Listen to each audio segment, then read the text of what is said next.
talk about this as we learn from it. Mike Ferrara, he's from the National Athletic Trainers Association. Also with us, welcome back, Ivan Golde, attorney who represents former, current, professional, and amateur athletes. Ivan, let me start with you. Yes. There's people that say that they are concerned that if Coach Stinson is convicted, it's going to change high school sports. Help me out with that. How's it going to change high school sports? If the coach did something wrong, we learn from it. How's things going to change? Yes. You know why? From now on, at any practice, safety must come first.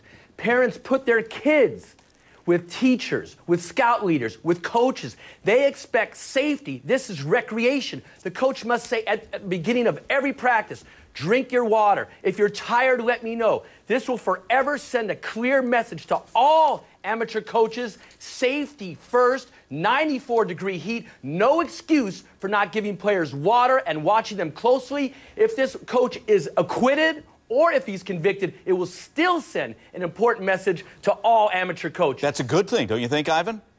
Absolutely, it's a good thing. Again, parents leave their kids with teachers, with coaches. Safety must come first. When I worked in the NFL, there was a rule, no water on the practice field whatsoever. That's even changed in the NFL with some tragic deaths. Yeah. However, that's the National Football League. That is result-oriented. This is high school football. This is fun. This is recreation. To push a kid to that degree, no excuse. Is it a criminal case? Will he be convicted of murder? I'm not so sure, but it will still send an important message to all amateur coaches, and it should send that message. You know, I agree with you, Ivan. I think that's a good thing. You know, football's a tough game. You know it. I loved playing it when I was in high school. But I want to be pushed to the limit, but responsibly, right? And if that's what we're going to have going forward, that's good. Look, we make sure kids wear helmets. We make sure kids wear the correct shoulder pads, have the right shoes, the right socks, all the equipment. Why not make sure they drink water, which is the most important thing, so practices can be safe? And a 94-degree heat outside, my God, cut the practice short. Watch the players closely. The parents are relying on you. These are their kids, for God's sake. Yeah, you know, the heat index, as you mentioned, I have a 94. At 95, I know, at least here in Georgia, then practice needs to be altered. And in some, there's a plus or minus. So even at 94, they should have been altered. So unless you're in contact drills, off come the helmet and the shoulder pad to keep that body heat down. Absolutely. Make sure the field is in good shape. Make sure the kids are in shape. Make sure they have full physical checkups. All the precautions must be taken. I can't preach enough. Safety first. Yeah. These are amateur recreational sports. The National Football League is business. Big-time college is business. Alabama, Paul Bear Bryant was known for pushing his players as far as he could to see if they were tough enough to survive and make it, because in the fourth quarter when you're tired, you need to have the guts to keep going. But on the high school level, no excuse. But the issue is, will this coach be convicted? If I were the prosecutor, I would say the same thing. Yeah. The parents rely on their kids to be safe. If the jury gets mad enough, and if they're just absolutely livid at this coach, he'll get convicted. Yeah, let's take a quick break. More coming up. We'll take your calls. Stay with us.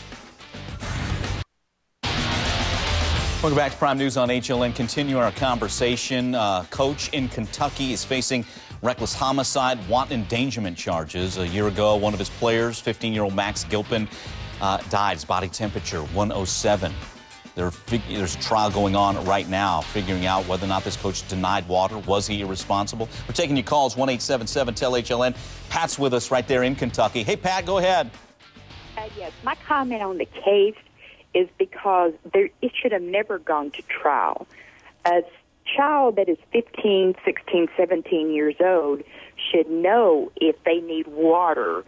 And the problem with something like this is we need volunteers out there for young people in sports, and you're going to get so many people that's going to be afraid that we're not going to have volunteers for anything. Okay, Pat, thanks for the call. Yeah, about the denying of, whether or not he needed water, one of the issues I think they're going to decide at this trial is whether or not the coach denied water. And Pat, I think everybody agrees football's a tough sport, and we want our kids tested, but I don't think when the heat index is at 94, that's the day to run kids until they quit. Just my thought on that. But we'll see how this plays out in trial. I want to bring in now Mike Ferrara. Mike's an athletic trainer, part of a task force as well, as we talk about really climatizing athletes to heat. Mike, let's go bigger picture here beyond this case and what we've learned through the years. Do you feel comfortable? Are we at that point where coaches around the country, for the most part, are running a safe practice, especially when that heat rises in the summertime to dangerous levels? Well, I think one of the important parts is to allow our athletes to gradually acclimate to the heat. And the National Athletic Trainers Association has developed preseason guidelines for the high school athlete. What it does is gradually allows the inclusion of equipment, increasing the time for the athletes so they can acclimate to the environment. So like for example, first week of practice, just helmets and shorts, right? You're out in the heat, you're running around. Then week 2, that's when we're putting the full gear on, right? Correct. In the first week, we gradually add equipment. So the first 2 days is helmets only, and then days 3, 4, and 5 would be helmets and shoulder pads, and there'll be a maximum of 3 hours on the field. And this allows our athletes adequate time to rest and rehydrate. Then starting on day 6, we could gradually add 2 days, but we would alternate two sessions in 1 session, two session, 1 session. Gotcha. Gradually, do you think that the athlete today is not as, the kids are basically inside more than they used to be, so they're not as ready to handle the heat? I think that may be part of it, but I think whenever you put them in a stressful situation, you have to allow the body time to acclimate to the environment, acclimate to the activities, and that's why the National Athletic Trainers Association has promoted this position statement. Gotcha. We also feel it's important to have certified athletic trainers on the sidelines to assist with the prevention, the care, and the treatment of injuries. And if they're on the sidelines, they can properly deal with these conditions. Yeah, and in a timely fashion. Can I say something, though? Real quick, Ivan, we got about 20 seconds. Go. Look, the coaches set the tone. The kids are afraid to ask for water. They think they'll be thought of as weak and not tough enough to make the team. The coaches have to encourage the players to ask for water. If there's a problem, speak up. You won't be penalized. Yeah. You will not be expelled from the team if you need water, if you feel tired. Yeah, and let's make important. a point. Let's make a point about that. When it's at the end of practice and it's time to condition and run sprints, water breaks are over. We need to make sure they're hydrated leading up to that. So when we condition those last 10 minutes, you know, they're okay and they're fully hydrated. Guys, great conversation. More Prime News coming up. Stay with us.